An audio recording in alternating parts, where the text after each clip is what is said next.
The USS Alaska was commissioned 32 years ago, America's newest addition to its fleet of powerful Trident subs. I call it history being made because every time, there's a Trident submarine coming out, it's unique.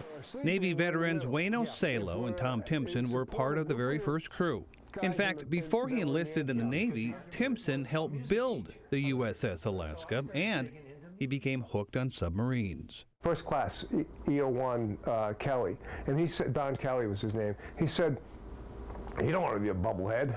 I said, "I do want to be a bubblehead." He said, "You don't want to be a bubblehead." And I'm like, "I do want to be a bubblehead." Salo took a different path to the USS Alaska.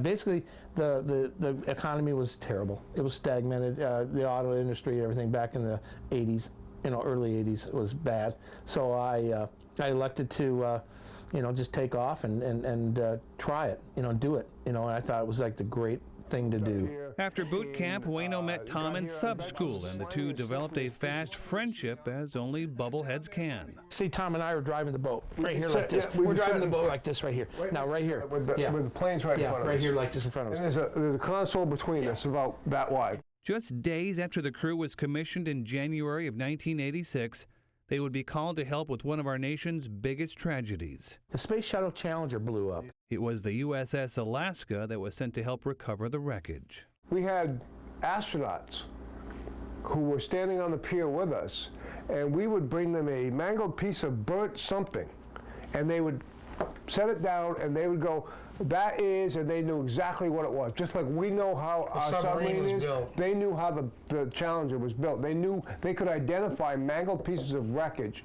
After their service was over, the men went their separate ways. Salo ended up in Anchorage. He started a 30-year reunion effort only to discover that Timpson was living here too. But before he found his crewmate found him. I'm sitting down on my lunch break, and all of a sudden I get a tap on the back of my shoulder saying, "Are you looking for me?" There he was. The men are plank holders to the boat that bears their new home's name. There's no submarine that's out there that, as far as ballistic missile submarine, that is even going to be able to top the Alaska. The Alaska has been recommissioned for another 10 years, and so too has the friendship of two bubbleheads who were the first to sail her. Inside the gates, Scott Gross, KTVA 11 News. When I was working in sonar,